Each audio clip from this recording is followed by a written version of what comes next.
Salam sejahtera Malaysia, selamat datang ke channel Fels Lifestyle. Baru-baru ini terdapat satu isu hangat, satu topik yang pasti menarik ramai perhatian netizen. Dalam sebuah artikel daripada biharian.com yang bertajuk SPRM tahan bekas pegawai khas menteri. Ini sudah pasti menjadi satu tangkapan daripada SPRM, satu tangkapan dari SPRM yang pasti mengejutkan ramai. Berita sepenuhnya, seorang bekas pegawai khas menteri pada 2019 ditahan Suruhanjaya Pencegahan Rasuah Malaysia selepas disyaki meminta rasuah berjumlah kira-kira RM25,000 daripada individu Jun lalu. Lelaki berusia lingkungan 40-an itu ditahan kira-kira jam 5 petang di Ibu Pejabat SPRM Putrajaya ketika hadir memberi keterangan semalam. Artikel berita pada 12 Julai. Difahamkan, suspek meminta wang berkenaan sebagai dorongan mendapatkan surat kelulusan permohonan taraf kewarganegaraan. Sumber berkata, suspek dikatakan meminta rasuah daripada seorang lelaki tempatan yang membuat permohonan taraf kewarganegaraan bagi anak kandungnya. Jun lalu, suspek menghubungi individu terbabit yang memohon taraf kewarganegaraan bagi anaknya sejak 2015. Suspek memaklumkan surat kelulusan permohonan taraf warga negara sudah ada padanya dan meminta individu itu membayar RM25,000 sebelum menyerahkan surat kelulusan itu, kata sumber kepada BH hari ini.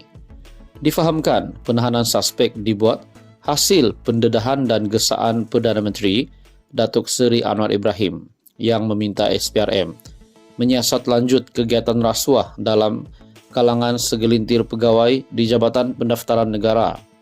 Sementara itu, pengarah bahagian perisikan SPRM Datuk Azmi Kamaruzaman ketika dihubungi mengesahkan penahanan lelaki berkenaan. Katanya, suspek ditahan bagi membantu siasatan mengikut Seksyen 16 dalam kurungan E Akta SPRM 2009. Magistrate Irzah Zulaika Rohanuddin membenarkan suspek direman 3 hari bermula hari ini sehingga 14 Julai selepas SPRM mengemukakan permohonan reman di Mahkamah Magistrate Putrajaya pagi tadi. Awal bulan ini Anwar mendedahkan Jabatan Imigresen dan JPN disiasat pihak berkuasa berhubung amalan rasuah dan salah guna kuasa. Perdana Menteri turut memaklumkan menerima maklumat berhubung unsur salah guna kuasa di JPN apabila proses mendapatkan sijil warga negara dikenakan bayaran tertentu ke atas mereka yang layak mendapat status warga negaraan.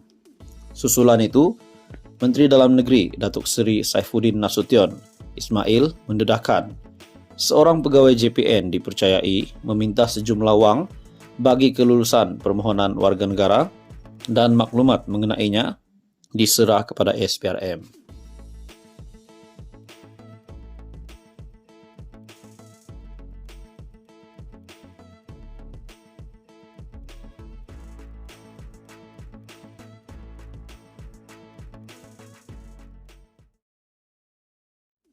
Salam sejahtera Malaysia, selamat datang ke channel Fels Lifestyle.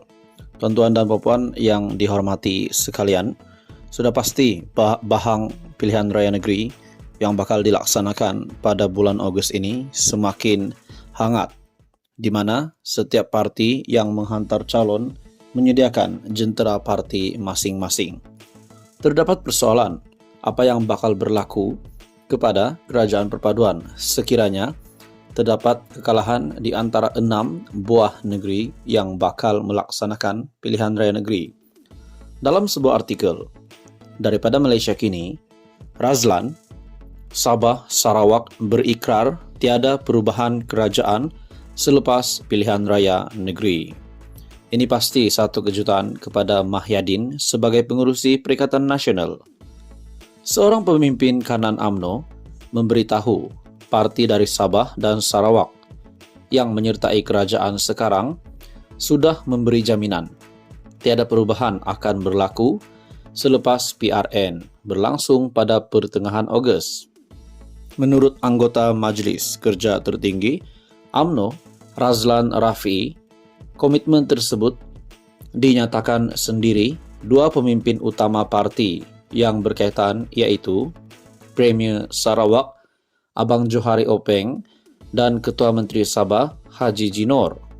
Katanya, kedua-dua pemimpin terbabit memberikan komitmen untuk mempertahankan kerajaan perpaduan.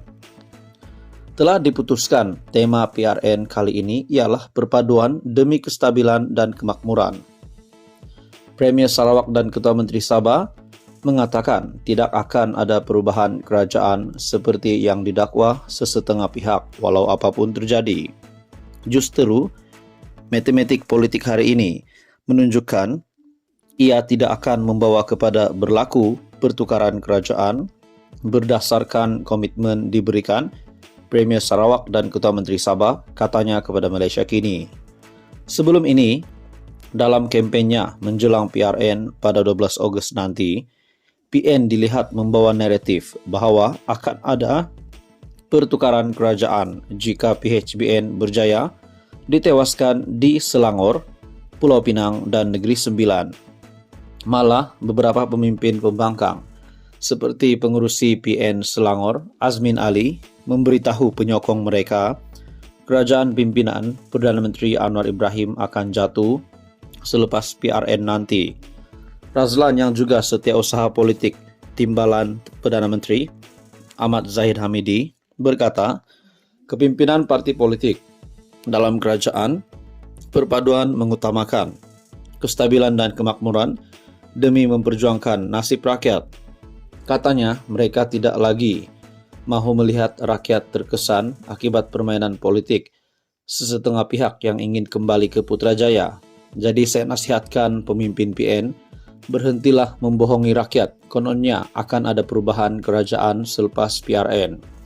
Kita mahu wujudkan perpaduan ke semua ahli parlimen untuk mendapatkan kestabilan dari sudut ekonomi dan masa depan rakyat, katanya lagi. Sejak 2018, parti-parti dari Sabah dan Sarawak selalu menjadi perhatian ramai apabila isu pertukaran kerajaan dibangkitkan. Hal itu kerana berdasarkan keadaan semasa, penyertaan dari kedua-dua negeri berkenaan memberi pengaruh besar kepada kedudukan sebuah parti di parlimen. Sekian saja, teruskan bersama di dalam channel ini. Untuk info yang seterusnya, jangan lupa bantu channel ini dengan menekan butang like, share, dan subscribe.